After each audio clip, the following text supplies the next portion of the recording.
Harry Potter and the Chamber of Secrets was special for a lot of reasons. It was the movie that allowed us to step into the burrow for the first time. We also got introduced to Dobby in a pretty sloppy manner, and the best of all, we rode the flying car of our muggle dreams straight to Hogwarts. But one aspect of the book, and in turn the movie, that stood out to fans the most was the unclear origins of the Basilisk. Hogwarts was undoubtedly a place filled with mysteries, and the Chamber of Secrets was the most mysterious mystery of them all. So why was the so-called King of Serpents hidden beneath a bathroom? So for this video, we're going to take the Hogwarts Express to the Wizarding School and figure out all the clues leading to the Basilisk. Most importantly, we'll talk about the Great Beast's connection with Salazar Slytherin and why Voldemort decided to drop in as a ghost in a book. But before we get started, hit that subscribe button and tell us which part of the Chamber of Secrets was your favorite. The Basilisk is a magical creature that has a very gruesome reputation in the wizarding world. It haunts the dreams of almost every witch and wizard, particularly Muggleborns. The serpent is often bred by dark wizards for the most sinister reasons, and Herpo the Foul was the first one to do it. The Basilisk in the Chamber of Secrets was bred by the highly decorated Hogwarts founder, Salazar Slytherin. Simply mentioning him is gonna give you more than enough information about how foul the act of taming a basilisk really is. He carried this out in secret in the 10th or 11th century during the founding days of Hogwarts. The reason why he bred this 50-foot-long serpent in the chamber was out of spite. He hated the fact that the other founders were allowing Muggleborns into Hogwarts and decided to unleash his wrath on these students using the wizard-killing snake. He hid the Basilisk in the Chamber of Secrets in the disturbing hope that his heir would eventually find his way to it. The idea was that the heir would awaken the serpent from its deep sleep and allow it to go on a killing spree after all the students he deemed unworthy of studying at Hogwarts.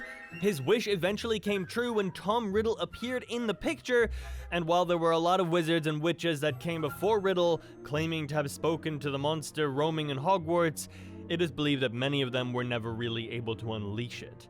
It was Tom Riddle who had the guts to take on that challenge and bear the consequences of his actions. A lot of fans think that the Chamber of Secrets was opened for the first time by Ginny in the second part of the Harry Potter series, but that's only half the story. The chamber was opened by Tom Riddle during the years 1942 and 1943. It was that moment when he realized he was the heir of Salazar Slytherin. The boy could not only control the Basilisk, but also communicate with it. His hate for the Muggles was quite similar to the goals set up by Salazar Slytherin. They both wanted Hogwarts to be free of them. So, when it dawned on Riddle why the Basilisk was in a deep sleep in the chambers, he didn't hesitate one bit in unleashing the monster. As a result, all of the victims were petrified, and one would eventually, tragically, pass away as well. That girl was Myrtle Warren, or Moaning Myrtle, as we all know her. The series of attacks was so terrifying that the news of Hogwarts permanently closing started floating around. That's when Riddle realized that he had messed up. Hogwarts was the only place in the world that allowed him to feel at home, and he didn't want it to close down. So to cover that up, he framed Hagrid and pinned the blame on Hagrid's pet Acromantula, Aragog. His cunning scheme led to Hagrid being expelled from Hogwarts. Not so surprisingly, after that, the attacks stopped. But that didn't stop Riddle's ambition of unleashing the Basilisk and the hunger to achieve his goals. He was absolutely determined to see his plan through, so he left behind a diary. One that was, in reality, a Horcrux, hoping it would one day lure someone to reopening the chamber. That's exactly what happened decades later. During Harry's second year at Hogwarts, the ghost-like form of Tom Riddle was hiding in his diary when Ginny got a hold of it. She started spilling her secrets and insecurities into the diary. Since it was a Horcrux, it started to become stronger each passing day by feeding on the negative emotions of its victim.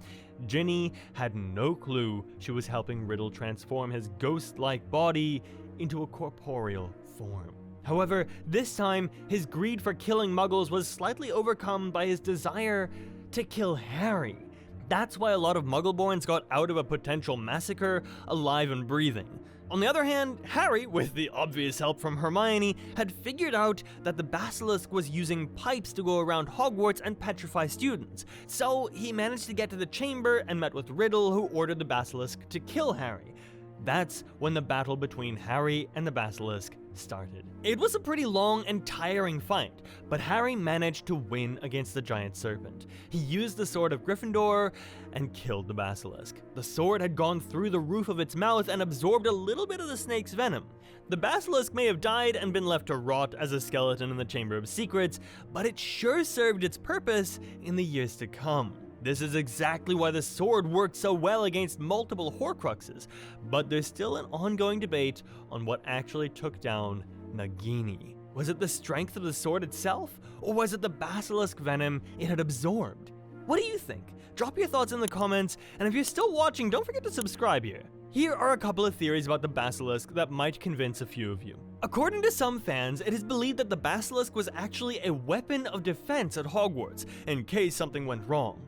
The time when Salazar bred the Basilisk was the era when witches and wizards were being burned alive by muggles, so his fear may have stemmed as an act of defense, and therefore somewhat justified, right?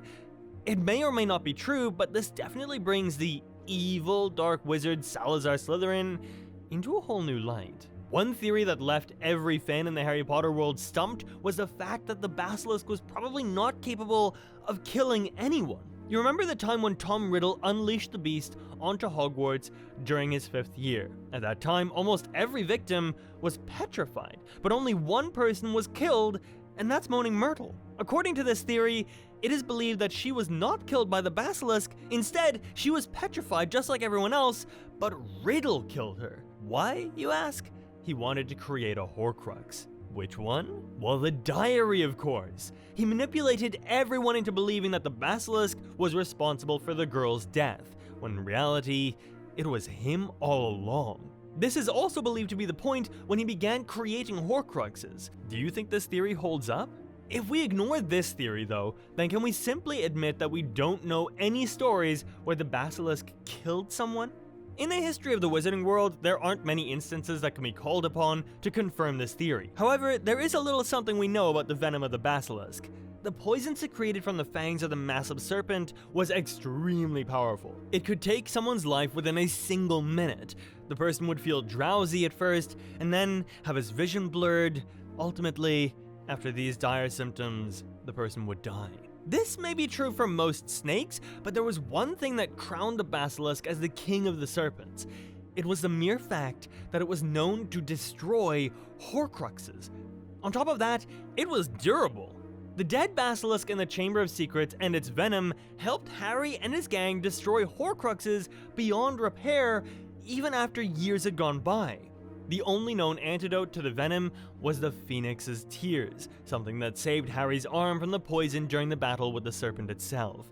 Now, a lot of you might bring in the decade-old question of why the Basilisk's venom didn't kill Harry if he was a Horcrux too.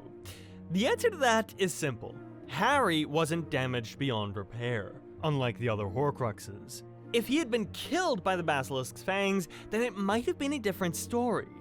Well, that's all for today. The Basilisk might be gone, but the questions it left behind still remain strong. If you want to learn more about Salazar Slytherin and how his legacy shaped Hogwarts, including the creation of the chamber itself, check out our other video, The 4 Founders of Hogwarts Explained. And as always, stay curious, stay magical, and don't forget to subscribe for more Wizarding World deep dives. I'll catch you next time.